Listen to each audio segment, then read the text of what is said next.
السلام علیکم اسٹوڈنٹس، آج ہمارا فورتھ ایئر کا جو ٹاپک ہے ہسٹری کا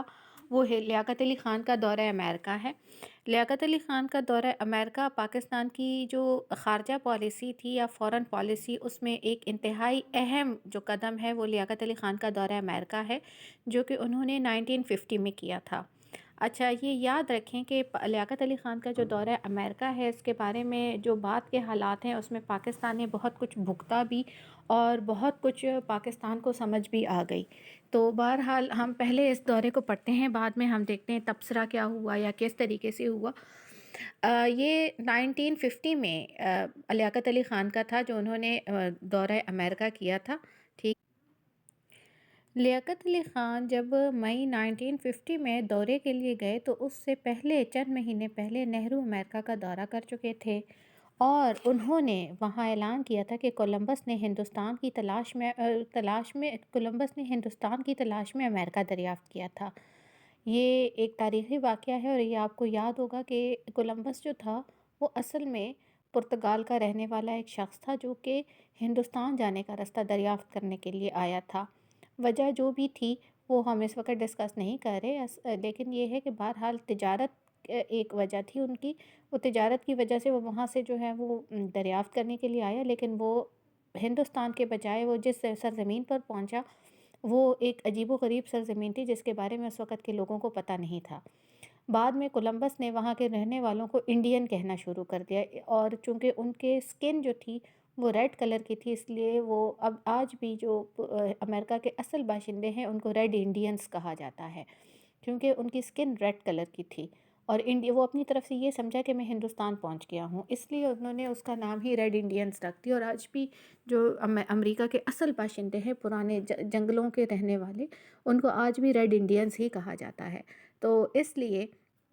نہرو نے اعلان کیا کہ میں ہندوستان سے امریکہ کو دریافت کرنے کے لیے آیا ہوں، کیونکہ کولمبس نے تو ہندوستان پہنچنے کے چکر میں امریکہ دریافت کر لیا تھا، لیکن اب میں ہندوستان سے امریکہ کو دریافت کرنے کے لیے آیا ہوں۔ لیاقت علی خان نے البتہ اس نعرے کو الٹ کر دیا، اور اس نے کہا کہ میں اس لیے آیا ہوں تاکہ امریکہ کو پاکستان کی دریافت میں مدد دے سکوں،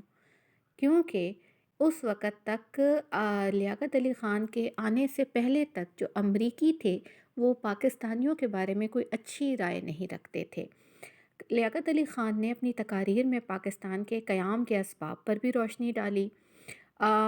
نہرو کو امریکہ کے جو لوگ تھے وہ ہندوستان کا جارج واشنگٹن سمجھتے تھے۔ اب جارج واشنگٹن کون ہے؟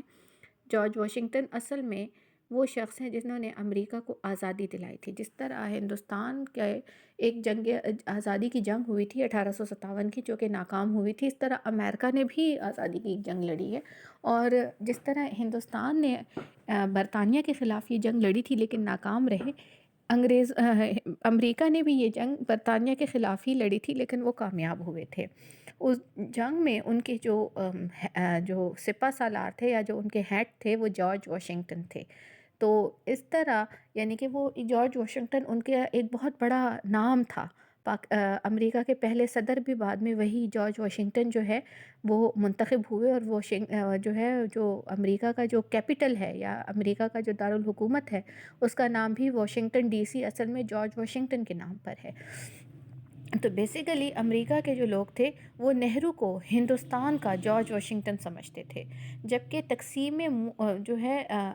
کیا ہے ملک کو ابراہیم لنکن کے زمانے کی جنوبی ریاستوں کے علیحدگی کی کوشش سے متشابہ قرار دیتے تھے۔ جارج واشنگٹن کے زمانے میں جنوبی ریاستیں تھیں، انہوں نے بغاوت کر دی تھی، سول وار، اور سول وار جو تھا یہ اتنا بڑھ گیا تھا کہ امریکہ کی آپس کی خانہ جنگی شروع ہو گئی تھی، اور یہ امریکہ کو بالکل تباہی کے دانے پر لے کر آئی تھی۔ تو اس وجہ سے کہ انہوں نے کیا کیا، یہ جو جنوبی ریاستیں تھیں اصل میں یہ جو تھی یہ اس وقت جس وقت کی بات ہے ابراہم لنکن کے زمانے کی، اس وقت امریکہ میں جو مسئلے مسائل تھے اس میں امریکہ جو تھا وہ پوری طرح دو اسٹیٹس میں ڈیوائیڈ ہو گیا تھا، دو طرح کے گروپس میں، شمالی ریاستیں اور جنوبی ریاستیں، اور شمالی ریاستیں اور جنوبی ریاستوں نے آپس میں جنگ لڑی تھی۔ یہ بالکل آپ اس کو ایسے کہہ لیں جب پاکستان کے 4 صوبے آپس میں لڑ پڑے، اور یہ کافی خوفناک صورتحال ہو گئی تھی اس وقت۔ تو یہ جو تھا نا پاکستان کی تقسیم کو وہ یہ سمجھتے تھے کہ جس طرح امریکہ میں خانہ جنگی ہوئی اور جنوبی ریاستوں نے بغاوت کرنے کی کوشش کی۔ اسی طرح انڈیا میں بھی خانہ جنگی ہوئی ہے اور ان کی کچھ ریاستوں نے بغاوت کر کے خود کو علیحدہ کر لیا، ٹھیک ہے؟ اور اسی وجہ سے وہ اس کو نفرت کی نگاہ سے دیکھتے تھے۔ بہرحال 4 مئی 1950 کو سینٹ سے خطاب کرتے ہوئے انہوں نے پاکستان کے وجود میں آنے اور ان کی پالیسی کے بارے میں بھی تقریر کی، اور انہوں نے بتایا کہ پاکستان 100 ملین مسلمانوں کے ناقابل تسخیر عزم کا نتیجہ ہے، جنہوں نے محسوس کیا کہ وہ ایک لاتعداد اور بالکل ممتاز قوم ہے، یعنی کہ ایک الگ قوم ہے، اور وہ اقلیت میں نہیں ہے مسلمان، وہ اکثریت میں ہے، لیکن اس طرح کے ہندوستان میں انہیں اقلیت میں رکھ کر ان کو احساس کمتری کا شکار کیا جا رہا ہے، ان کے حقوق کو ان سے لیا جا رہا ہے، ٹھیک ہے؟ اس کے علاوہ انہوں نے یہ بتایا کہ ہندوستان اتنا بڑا ملک ہے کہ جو کہ پورے یورپ کے تقریباً مقابلے پر ہے، یعنی کہ یورپ کو اگر آپ دیکھ لیں، تقریباً اسی طرح کے خیالات کا چودھری رحمت علی نے بھی ایک ترکی کے ایک جو ان کے ترکی کے ایک جرنلسٹ تھے، انہیں ایک انٹرویو میں انہوں نے یہی کہا تھا کہ ہندوستان کا رقبہ اتنا چھوٹا نہیں ہے، وہ پورے یورپ کے برابر ہے، اگر یورپ سے صرف ایشیا کو نکال دیا جائے، رشیا کو نکال دیا جائے، تو اگر صرف ایک ملک رشیا کو نکال دیا جائے تو پورا یورپ ہندوستان سے کے مقابلے پر آ سکتا ہے۔ اب یورپ میں رشیا کے علاوہ بھی تو بہت سے ممالک ہیں، تو انڈیا میں صرف 2 ممالک کیوں نہیں بن سکتے؟ یورپ کا اگر آپ دیکھیں تو اس میں جرمنی ہے، فن لینڈ ہے، آئرلینڈ ہے، جو ہے برطانیہ ہے، اس کے علاوہ یونان ہے، کتنے ممالک ہیں وہاں پر؟ تو یہ اگر جو ہے نا، اگر دیکھا جائے تو پورے کے پورے یورپ میں اگر اتنے ڈھیر سارے ممالک ہیں تو انڈیا میں صرف 2 ممالک کیوں نہیں ہو سکتے جو کہ آزاد رہ سکیں؟ انہوں نے پاکستان میں اقلیتوں کے تحفظ کے بارے میں بھی بات کی، کیونکہ مسلمان کبھی خود بھی برِ صغیر پاک و ہند میں اقلیت میں رہ چکے تھے، تو ان کے ذہن میں یہ تھا کہ آئندہ بننے والا جو آئین ہوگا یا جو کانسٹیٹیوشن ہوگا اس میں پاکستان کے اقلیتوں کی بھی حقوق کی تحفظ کیا جائے گا۔ اچھا یاد رکھیں 1950 میں بھی پاکستان کا کانسٹیٹیوشن نہیں بنا تھا، پاکستان کا جو پہلا کانسٹیٹیوشن تھا وہ 1956 میں بنا تھا، لیکن قرارداد مقاصد پیش ہو چکا تھا، اور قرارداد مقاصد بیسیکلی وہ آؤٹ لائنز تھی جن پر پاکستان کا مستقبل کا آئین بننا تھا، ٹھیک ہے؟ اس کے علاوہ انہوں نے سماجی مساوات اور معاشی اور سیاسی انصاف کے قیام کو بھی آزادی فکر، عقیدے اور اظہار کی رائے وغیرہ، یعنی کہ جو بیسک ہیومن رائٹس ہیں ان کے بارے میں بھی کہا کہ یہ تمام کی تمام پاکستانیوں کو مہیا کی جائیں گی۔ اس کے علاوہ اسلام کا ناجائز دولت کے انبار کو ناپسند کرنا، جو کہ جس کو انہوں نے پاکستانی معیشت، یعنی کہ پاکستان کی جو اکانومی ہے اس کی بیس کیا ہے وہ بتا رہے ہیں کہ پاکستان کا جو معاشی نظام ہے وہ کس طریقے کا ہوگا یا ہم کس طریقے کا چاہتے ہیں۔ انہوں نے خارجہ پالیسی یعنی کہ خارجہ پالیسی میں آپ کو بتا چکی ہوں، بیسیکلی خارجہ پالیسی ممالک کی آپس میں دوستی اور دشمنی جن بنیادوں پر ہوتی ہیں اس کے بارے میں، اس کو خارجہ پالیسی کہتے ہیں۔ تو خارجہ پالیسی کے طور پر انہوں نے کہا کہ جو ہمارے 3 بیسک پوائنٹس ہیں ان میں ایک ہے پاکستان کی سالمیت، یعنی کہ اگر پاکستان کے تحفظ پر کوئی جو ہے وہ آن جائے گی تو ہم کسی بھی طرح کا قدم اٹھائیں گے، ہم پاکستان کے قیام کو یا کہ پاکستان کی حفاظت کے لیے کچھ بھی کر سکتے ہیں۔ دوسرا کام تھا اسلامی اصولوں کے تحت زندگی گزارنے کی آزادی، یعنی کہ پاکستان میں ایسا کوئی قانون نہیں بن سکتا جو کہ اسلامی قوانین کے منافی ہو۔ اور تیسرا معاشی ترقی، یعنی کہ جہاں پاکستان کو اپنے لوگوں کے لیے کاروبار ملے گا، معیشت ملے گی، تجارت ہوگی، وہاں پاکستان اپنی دوستی رکھے گا۔ یہ 3 طرح کے انہوں نے اس وقت کے جو پوائنٹس تھے وہ وہاں پر گنوائے۔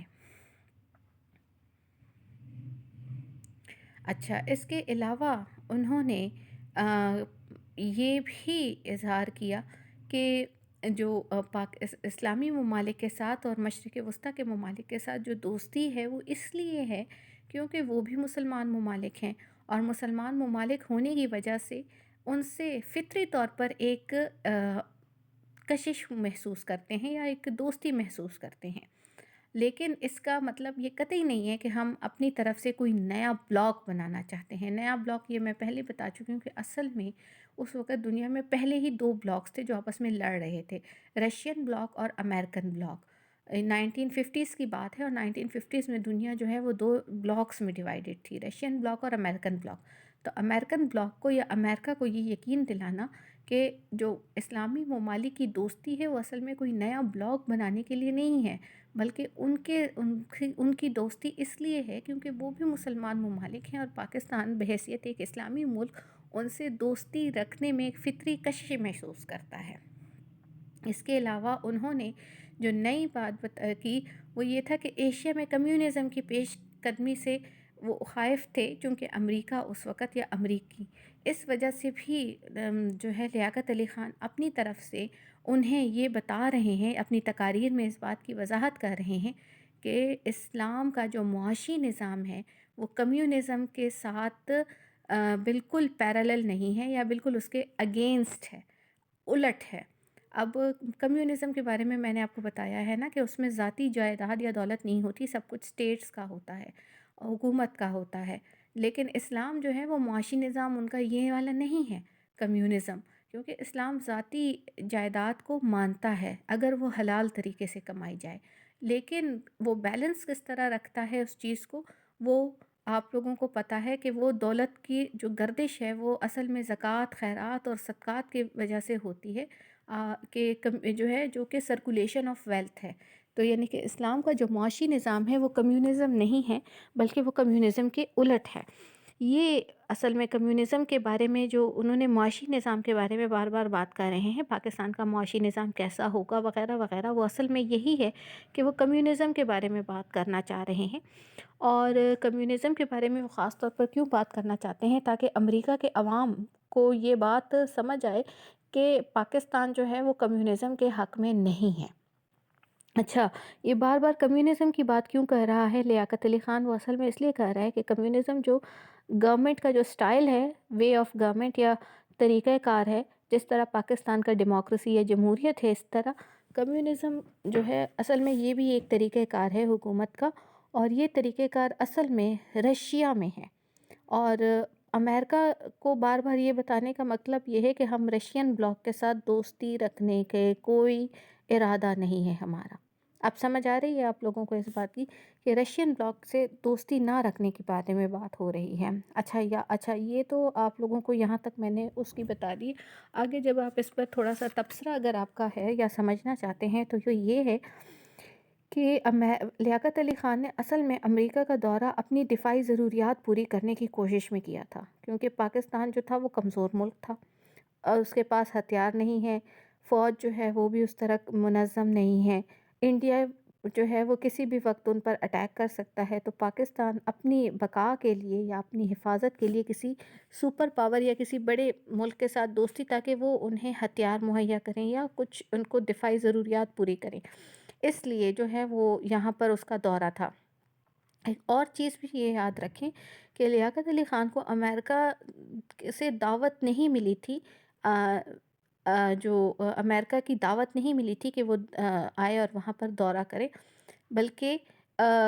نہرو کو ملی تھی۔ یہ جو امریکہ کا جو دورہ تھا نا، اس کی دعوت اصل میں نہرو کو ملی تھی، اور جواہر لال نہرو کا جو امریکہ کا جو دورہ تھا اس پر ایک دم سے رشیا کو تشویش ہوئی۔ ظاہری بات ہے 2 بلاکس ہیں نا، ایک امریکن بلاک ہے ایک رشین بلاک ہے، تو رشیا کو فوری طور پر اس بات پر کافی فکر ہوئی۔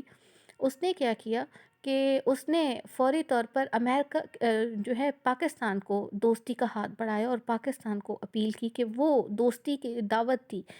لیکن لیاقت علی خان نے ان کا کوئی خاص جواب نہیں دیا۔ رشیا کی طرف سے جب دوستی یا دورے کی آفر ہوئی تو امریکہ نے بھی فوری طور پر رد عمل کے طور پر پاکستان کو دعوت دی۔ لیاقت علی خان نے اس وقت یہ کیا کہ دورے رشیا کی تاریخ تک مقرر نہیں کی، بلکہ ان کو جواب تک نہیں دیا اور امریکہ کے دورے کا پروگرام بنا لیا، جس کا صاف مطلب تھا کہ لیاقت علی خان روس کی دوستی پر امریکہ کی دوستی کو ترجیح دے رہا ہے۔ پھر میں نے آپ کو یہ بتایا معاشی نظام، کمیونزم، اس طرح کی جو باتیں کہ اسلام جو ہے وہ کمیونزم کے منافی ہے وغیرہ وغیرہ، اس طرح کی تقاریر کر کے اس نے امریکہ والوں کے شاید ذہن تو صاف کر لیے ہوں گے لیکن اس کا ایک اور کام ہوا کہ ہم رشیا کے ساتھ دوستی ہماری ختم ہو گئی۔ اس کے مقابلے میں اب یہ یاد رکھیں کہ نہرو نے نہ صرف امریکہ کا دورہ کیا بلکہ بعد میں وہ آ کے یہاں پر رشیا کے دورے پر بھی چلا گیا، اور بعد کے جو واقعات ہیں جس میں 1965 کی جنگ بھی ہے، اور اس کے علاوہ 1971 کا کے جو واقعات ہیں یا اس کے بعد کے جو واقعات ہیں، وہ اس بات کو بہت اچھی طرح ثابت کر رہے ہیں کہ کس طرح رشیا نے قدم قدم پر امریکہ جو ہے اپنے انڈیا کا ساتھ دیا، اور انڈیا نے کس طرح اپنی خارجہ پالیسی میں تمام دوست ممالک سے دوستی رکھی، جبکہ پاکستان کی طرف سے دعوے تو بڑے ہوئے کہ ہم کسی بلاک کا حصہ نہیں بنیں گے، ہم نہ امریکن بلاک کا حصہ بنیں گے، نہ رشین بلاک کا، لیکن وہ